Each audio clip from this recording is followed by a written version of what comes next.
हमारे साथ में बागेश्वर धाम के कार्यकर्ता है। इन्होंने इस जो 7 दिन का जो एक तरह से त्यौहार बोल सकता हूँ मैं, जो कार्यक्रम चला बागेश्वर बाबा का, उसमें सबसे ज़्यादा मेन जो काम करते हैं एक हमारे पुलिसकर्मी होते हैं, एक हमारे ऐसे कार्यकर्ता होते हैं। तो हमारे साथ बागेश्वर धाम के कार्यकर्ता की पूरी टीम है एक तरह से, जो अभी खड़े हैं उनकी टीम चरण सेवक बाबा के सारे लोग खड़े हैं। तो आइए इनसे थोड़ी सी बात करते हैं कि आखिर इन्होंने किस तरह से मैनेज किया इस पूरे चीज़ों को, और कितना कठिन होता है, कितना आसान होता है जो इस तरह भक्त होते हैं इन लोगों को संभालना। तो सबसे पहला सवाल एक ही रहेगा कि बाबा के जो दीवाने हैं, इतने सारे भक्त होते हैं क्योंकि बाबा के लाखों करोड़ में फॉलोअर्स हैं, ये कोई छुपी हुई बात नहीं है। और बाबा एक कट्टर हिंदू मैं बोल सकता हूँ, क्योंकि उनकी एक ऐसी विचारधारा है जो पूरे भारत को एक हिंदू राष्ट्र बनाने के पीछे ही लेके जा रहे हैं, ठीक है। तो उनके जो इस तरह के पागल और इस तरह से दीवाने जो भक्त हैं, उनको मैनेज किस तरह करते हैं आप लोग?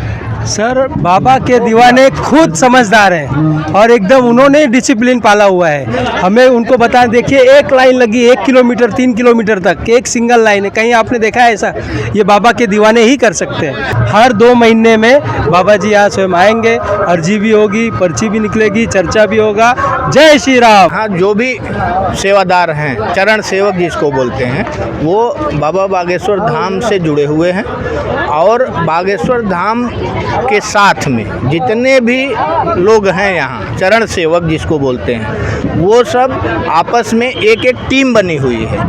चरण सेवक यहाँ लाखों हैं, तो उसमें टीम बनी हुई है कि एक ग्रुप में 50 आदमी है, दूसरे ग्रुप में 50 आदमी, इस तरह से एक एक ग्रुप बना दिया गया है और सबको जिम्मेदारी दे दी गई है कि कौन कहाँ देखेगा। पार्किंग डिपार्टमेंट है, हर जगह अन्नपूर्णा डिपार्टमेंट है, पंडाल डिपार्टमेंट है, उस जगह हर जगह व्यवस्था चरण सेवक द्वारा की जा रही है व्यवस्थित ढंग से। और साथ में जो बाबा के जो भाई साहब बोले कि पागल लोग तो है ये हैं, वो ऑटोमेटिक सब ध्यान में रखते हुए कि हमको लाइन में जाना है, लाइन में जा करके अच्छे से दर्शन करना है, अच्छे से पंडाल में बैठना।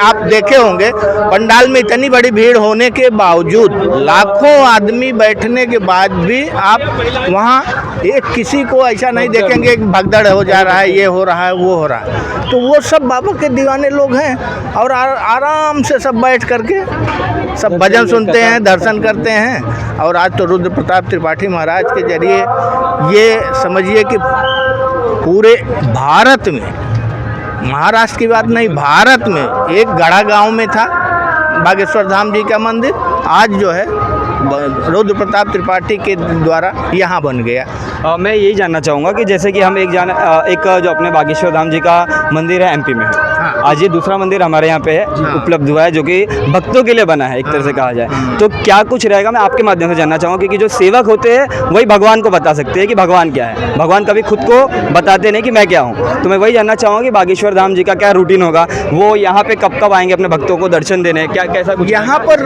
रूटीन जो है, जो वहाँ का रूटीन है गढ़ा छतरपुर का, वही रूटीन यहाँ रहेगा। अभी शुरू में महाराज जी का ऐसा आदेश आया है कि यहाँ लोग नारियल बांध सकते हैं, लेकिन पेशी अभी गढ़ा धाम में ही लगाना पड़ेगा। उसके लिए बाद में वो बोले हैं कि 1 महीना 2 महीने में हम उसको अभी निर्धारण करेंगे कि यहाँ भी पेशी चालू कर, प्रेतरा सरकार का भी हो सकता है यहाँ लगने लगे। और सारी व्यवस्थाएं धीरे धीरे होंगी वो, लेकिन अभी तो यहाँ शुरुआत हुई है। अब शुरू में बाबा जी के यही है कि आप जैसे जो लोग वहाँ किसी बेचारे के पास गरीब आदमी है तो पैसा नहीं होता था वहाँ टिकट के लिए, तो वो यहाँ अपना बांध सकता है नारियल, लेकिन उनको पेशी करना है तो वहीं जाना पड़ेगा। ठीक है। तो जैसे कि टीम ने तो बताया कि काफ़ी कुछ सरल कर दिया गया है बाबा जी द्वारा। कैसा होता है कि हम जानते हैं कि अगर हम बागेश्वर धाम जी के भक्त हैं तो हमें जाना पड़ेगा एमपी पेशी के लिए, या फिर हमें हर जगह पे कहीं ना कहीं जाना पड़ेगा और इंतज़ार करना पड़ेगा। अगर मैं किसी राज्य में रहता हूँ तो मुझे एक लंबा इंतज़ार करना पड़ेगा कि मेरे राज्य में पहले बाबा जी आए, तब मेरी अर्जी लगे, तब कहीं पेशी हो, तब मेरा कहीं पर्चा निकले। लेकिन अब महाराष्ट्र वालों के लिए ये जो एक समस्या बोल सकता हूँ मैं, ये दूर कर दी गई है। तब तक के लिए बने रहे हमारे साथ, देखते रहें खबर तेज। जय हिंदू राष्ट्र,